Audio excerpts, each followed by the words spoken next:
ஓம் சாய்ராம். நம் சாய்கள் எல்லோருக்கும் என்னுடைய வணக்கம். இன்றைக்கி நம்ம பாபாவுடைய மெய்சில் இருக்க வைக்கும் அற்புதம் பார்க்க போகிறோம்.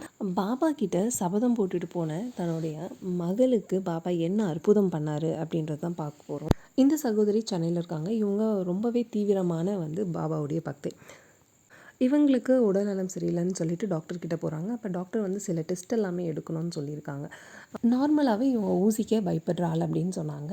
அந்த டெஸ்ட்டு கொஞ்சம் பெயின்ஃபுல்லாக இருக்கும் அண்ட் பெயின் கில்லர் எதுவும் கொடுக்க மாட்டாங்க. நீங்கள் கோஆப்ரேட் பண்ணலன்னா அது காம்ப்ளிகேட் ஆகிறதுக்கும் வாய்ப்பு இருக்குது. ரிசல்ட் அக்யூரேட்டாக வராதுன்றதும் சொல்லிட்டாங்க. டாக்டர் நான் உங்களோட ஏரியாலேயே யாராச்சும் ஸ்பெஷலிஸ்ட் இருந்தாங்கன்னா பாருங்கள், ரொம்ப தூரம் ட்ராவல் பண்ண தேவையில்ல. அப்படி இல்லை அப்படின்னா நான் எழுதி கொடுக்குற டாக்டர் போய் பாருங்கள், அவங்களும் ஸ்பெஷலிஸ்ட் தான் அப்படின்னு சொல்லிட்டாங்க. அவங்க சுற்றி இருக்கக்கூடிய ஏரியாலாம் கேட்குறாங்க. அங்கே எதுவுமே அவங்களுக்கு அது எதுவுமே அவங்களுக்கு தோதாக தெரியல. அதனால் அவங்க டாக்டர் எழுதி கொடுத்த இடத்துக்கே கால் பண்ணி அப்பாயின்மெண்ட் போடுறாங்க. இருந்தாலும் அந்த ஊரில் அவங்களுக்கு தெரிஞ்ச சொந்தக்காரங்க இருக்காங்க. அவங்கக்கிட்டேயும் வேறு ஏதாச்சும் ஹாஸ்பிட்டலில், ஏன்னா அது ரொம்பவே மேஜராக பண்ணக்கூடிய டெஸ்ட். ஸோ அதனால் ரிப்போர்ட் அக்யூரேட்டாக இருக்கணும் அப்படின்னு சொல்லிட்டு கேட்குறாங்க. ஆனால் டாக்டர் எங்கே எழுதி கொடுத்தாங்களோ அதையே நல்ல ஒரு கிளினிக் அப்படின்னு சொல்லிட்டு அவங்க அங்கேயே போகிறாங்க.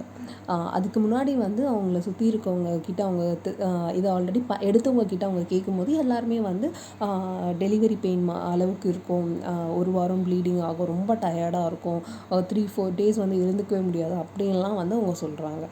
இதை கேட்டு இவங்களுக்கு ரொம்ப பயமாயிடுச்சு. ஆனால் டெஸ்ட்டும் கண்டிப்பாக எடுத்து தான் ஆகணும், என்ன ஏதுன்னு பார்க்குறதுக்கு. அதனால் இவங்க டெஸ்ட் எடுக்கிறதுக்கு போகிறாங்க. போகும்போது அந்த செவ்வாய்க்கிழமை அன்றைக்கி அந்த டெஸ்ட் எடுக்கணும். இவங்க போகும்போது சாய்பாபாவுடைய ஸ்ரீ சாய்நாத ஸ்தவன மஞ்சரியும் நம்ம முருகருடைய வேல்மாரையும் கூடவே கொண்டு போகிறாங்க. கூடவே கொண்டு போனது இல்லாமல் இவங்க இதை தொடர்ந்து படிச்சுட்டு இருக்கும்போது செவ்வாய்க்கிழமை அன்றைக்கி டெஸ்ட்டு டாக்டர் எழுதி கொடுத்துருக்காங்க. ஆனால் இவங்களுக்கு சில உடல் உபாதை இருந்ததுனால செவ்வாய்க்கிழமை அந்த டெஸ்ட் எடுக்க முடியுமா அப்படின்ட்டு டவுட் ஆகிடுச்சு. ஆனாலும் கிளினிக் அங்கே போயிட்டு லேபில் போயிட்டு அவங்க எல்லாமே பார்த்துட்டு டாக்டர் மதியானம் அந்த டெஸ்ட் எடுக்கிறவங்களும் டாக்டர் தான் அந்த ஸ்கேன் சென்டரில். அப்போ வாங்க, நீங்கள் மதியானமாக உடம்பு எப்படி இருக்குன்னு பார்த்துட்டு வாங்க அப்படின்னு சொல்லியிருக்காங்க. ஓகே அப்படின்னு சொல்லிட்டு இவங்களும் மதியானம் ஓகே ஓரளவுக்கு நல்லபடியாக ஆயிடுச்சு. அதனால் மதியானம் டெஸ்ட் எடுக்க போகிறாங்க. போகிறதுக்கு முன்னாடி அவங்க வேல்மாறல் படிச்சுட்டு போயிருக்காங்க. முருகருக்கு பூஜை பண்ணிவிட்டு படித்தது மட்டும் இல்லாமல் பாபா கிட்ட சபதமும் போட்டுட்டு போயிருக்காங்க. எனக்கு இவங்க யாரும் சொன்ன மாதிரி அந்த வலியெல்லாம் இருக்கக்கூடாது, எனக்கு ப்ளீடிங்கும் ஆகக்கூடாது, எனக்கு இந்த 2 நாள் 3 நாள் படுத்த படுக்கையாகவும் இருக்கக்கூடாது, எனக்கு ரிப்போர்ட்டில் எதுவுமே இல்லைன்னு வரணும் பாபா. இது எல்லாமே நடந்துடுச்சுன்னா நான் வந்த உடனே எனக்கு என் உடம்பு எப்படி இருக்குலாம் எனக்கு கவலை கிடையாது. நான் வந்த உடனே நான் உங்களுக்கு நன்றி சொல்வேன். நான் ஸ்ரீ சாய்நாத ஸ்தவன மஞ்சரியை படிப்பேன், நீ தான் என்னை படிக்க வைக்கிற அப்படின்னு சொல்லிட்டு பாபா கிட்ட சபதம் போட்டுட்டு இவங்க கிளம்புறாங்க. கிளம்பி வீட்டை விட்டுட்டு வெளியில் கொஞ்சம் தூரத்தில் போகிறாங்க. அவங்க ரிலேட்டிவ் வீட்டில் தான் இருக்காங்க.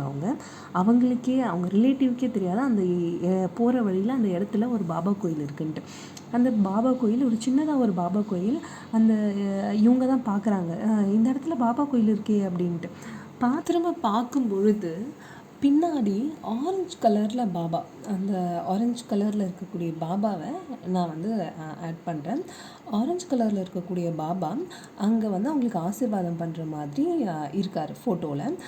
முருகரும் பக்கத்தில். இவங்களுக்கு ரொம்ப சந்தோஷமாயிடுச்சு. கண்டிப்பாக போகிற காரியம் சக்ஸஸ் தான். டாக்டர் ப்ரொசீஜர்லாம் இவங்களுக்கு எக்ஸ்பிளைன் பண்ணாங்க. ஓகே அப்படின்னா வில் ஸ்டார்ட் அப்படின்னு சொல்லிட்டாங்க. அவங்களும் ரெடி ஆகுறாங்க. சிஸ்டர் சைன்லாம் வாங்க வராங்க. அப்போ சைன் போடும்போது தான் இவங்க கவனிக்கிறாங்க, இவங்களுடைய லெஃப்ட் சைடில் பாபா அவ்வளோ அழகாக ஆசீர்வாதம் பண்ணுற மாதிரி உட்காந்துட்ருக்காரு. ஒரு பெரிய ஃபோட்டோ இருந்ததா. இவங்களுக்கு ரொம்ப சந்தோஷமாயிடுச்சு. இவங்க அந்த டெஸ்ட் எடுக்கிறதுக்கு உள்ளே போகும்போது சாய்நாத ஸ்தவன மஞ்சரி புக்கை கூடவே கூப்பிட்டுட்டு போயிருக்காங்க. அப்போ டாக்டர் என்ன பார்த்துட்டு சொல்லியிருக்காங்கன்னா, நீங்கள் தலைக்கு அடியிலையோ இல்லை மார் மேலேயோ வச்சுக்கோங்க, கையில் வச்சுக்கிட்டீங்க அப்படின்னா அது டிஸ்டர்பாக இருக்கும் அப்படின்னு சொல்லியிருக்காங்க. இவங்க மார் மேலே வச்சுட்டு சாயப்பா சாயப்பான்னு சாயப்பாவோட பாட்டு பாடியிருக்காங்க. அங்கேயே சவுண்டாக சாயப்பாவுடைய பாட்டெல்லாம் பாடியிருக்காங்க. டாக்டர் இவங்களை அந்த வலி தெரியக்கூடாது அப்படின்றதுனால டைவர்ட் பண்ணுறதுக்கு எங்கேருந்து வரீங்க, என்ன ஏது, என்ன படிச்சிருக்கீங்க எல்லாமே கேட்குறாங்க. ஆனால் இவங்க சாயப்பாவோட மந்திரத்தை மட்டும்தான் சொல்லிகிட்டு இருக்காங்க. எல்லாத்தையும் முடித்ததுக்கப்புறம் இவங்க கேட்குறாங்க. டாக்டர் சொல்கிறாங்க, எல்லாமே நல்லபடியாக முடிஞ்சது, நல்லா கோஆப்ரேட் பண்ணிங்க, ஆல் தி பெஸ்ட் அப்படின்னு சொல்கிறாங்க. மேம் நீங்கள் எந்த ஊர் என்னெல்லாம் கேட்டிங்கன்னா சரியாக கவனிக்கல அப்படின்னு சொல்லிட்டு சொன்னாங்க. இல்லை நான் உங்களை வழி தெரியக்கூடாது டைவெர்ட் பண்ணுன்றதுக்காக தான் கேட்டேன், நீங்கள் ஆனால் வந்து வேறு மாதிரி டைவெர்ட் ஆகிட்டீங்க. எந்த ஊருன்னு கேட்கும்போது அவங்க சொல்லும்போது நீங்கள் அவ்வளோ தூரத்துலேருந்து என்ன சூஸ் பண்ணி வரல, பாபா தான் என்னையை சூஸ் பண்ணியிருக்காரு. அந்த டாக்டரும் மிகப்பெரிய சாய் டிவோட்டி அப்படின்றத அவங்களுக்கு அப்புறம் தான் தெரிய வந்தது. அங்கே வெளியில் இருக்கக்கூடிய பாபாவை வந்து இந்த அவங்களோட கிளினிக் திறக்கும்பொழுது முதல் உள்ளே வந்தவர் அவர் தான் அப்படின்னு அவங்க சொன்னாங்களாம். இவங்க ரெஸ்ட் ரூம் போகலாம் அப்படின்னு சொல்லிட்டு பின்னாடி போகும்போது அங்கே ஒரு பூஜை ரூம் இருந்திருக்கு. அந்த பூஜை ரூம்குள்ளே நிறைய சுவாமிகள் இருந்திருக்காங்க. அந்த சுவாமியில் இந்த சேம் பாபாவுடைய ஃபோட்டோவும் அக்கல்கோட் மகாராஜனுடைய ஃபோட்டோவும் அங்கே இருந்தது. அக்கல்கோட் மகாராஜை பற்றி அவங்க முன்னால் தான் பார்த்துருக்காங்க. சகலமும் சாய்பாபா சேனல்லையும் அப்புறம் வந்து கோபுரம் டிவிலையும் வந்து இவரை பற்றி பேசுனது போது இவங்க வந்து கேட்டிருக்காங்க. இவங்களுக்கு ரொம்பவே சந்தோஷமாயிடுச்சு. டாக்டர் இவங்கக்கிட்ட வந்து ரெஸ்ட் எடுங்க, உங்களுக்கு எப்போ ஓகேன்னு தோணுதோ நீங்கள் அப்போ போனால் போதும் அப்படின்னு சொல்லிட்டாங்க. இவங்க ஓகேன்னு சொல்லிவிட்டு வெயிட் பண்ணிகிட்ருக்காங்க. ரிப்போர்ட்டும் வருது. டாக்டர்கிட்ட இவங்க கேட்குறாங்க, நீங்கள் இந்த அளவுக்கு கூப்பிட்டதுக்கு பாபா எப்படி வந்து பதில் சொல்லாமல் இருப்பார், உங்களுக்கு ஒன்றுமே இல்லை, யூ ஆல் ரைட் அப்படின்னு சொல்லிட்டு டாக்டர் சிரிச்சுட்டே சொன்னாங்களாம். இவங்க வீட்டுக்கு போகிற வழியில் வந்து முருகர் கோயில் பார்த்துருக்காங்க. அன்றைக்கி செவ்வாய்க்கிழமை. இவங்க வந்து செவ்வாய் ஓரையில் வந்து விளக்கேற்றுற பழக்கம் இருக்குது. இவங்க வந்து வேல்மாறல் படிக்கிற பழக்கமும் இருக்குது. அன்றைக்கி இவங்களுக்கு கோயிலுக்கு போகணும், கடவுளுக்கு வந்து நன்றி சொல்கிறதுக்கு கண்டிப்பாக போகணும் அப்படின்னு சொல்லிட்டு வீட்டுக்கு போயிட்டு கொஞ்சம் நேரம் ரெஸ்ட் எடுத்துகிட்டு அவங்களோட ரிலேட்டிவ் கிட்ட வந்து அவங்க சொல்லி இந்த மாதிரி என்னை கோயிலுக்கு கூப்பிட்டு போங்க, அவங்க வந்து இப்போ போகணுமா இந்த நிலமையில அப்படின்னும் போது, இல்லை நான் நல்லா தான் இருக்கேன், நீங்கள் கூப்பிட்டுட்டு போங்க அப்படின்னு சொல்லிட்டு அவங்க கூப்பிட்டுட்டு போயிட்டு அங்கேயும் ஒரு பெரிய அற்புதம். அவ்வளோ கூட்டத்துலேயும் வந்து முருகர் வந்து இவங்களை கூப்பிட்டு கிட்ட வந்து தரிசனம் கொடுத்து பிரசாதம் கொடுத்து சாப்பிட வச்சு அனுப்பிச்சிருக்காரு.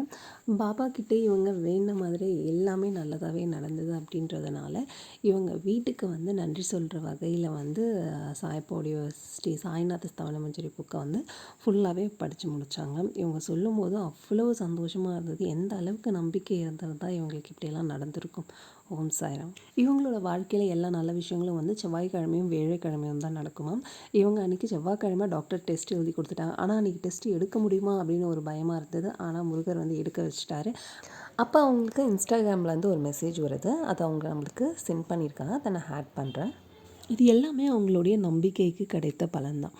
அவங்க எந்த அளவுக்கு நம்பிக்கை வச்சுருக்காங்க, நம்மளோட நம்பிக்கையும் கடவுள் மீது அந்த மாதிரி தான் இருக்கணும். நம்மளோட சேனலில் நிறைய சாய் உறவுகள் வந்து இணைஞ்சிருக்காங்க. ரொம்ப நன்றி. ரொம்ப சந்தோஷமாகவும் இருக்குது.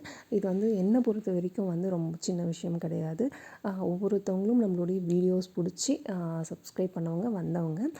அதனால் என்னால் முடிஞ்சதை நான் பண்ணணும் அப்படின்னு நினைக்கிறேன். அது என்ன அப்படின்றத நான் அடுத்த வீடியோவில் சொல்கிறேன். சாய் கண்டிப்பாக உங்கள் வீடு தேடி வரப்போகிறாரு. அது என்ன அப்படின்றத நான் ஷார்ட் வீடியோவில் இல்லை லாங் வீடியோலையும் நான் அடுத்தது சொல்கிறேன். சாயை பற்றி கேட்க பிடிக்கும், தெரிஞ்சுக்க பிடிக்கும் அப்படின்னா நம்மளோட சேனலை சப்ஸ்கிரைப் பண்ணிக்கோங்க, லைக் பண்ணிக்கோங்க. ஓம் சாய்ராம்.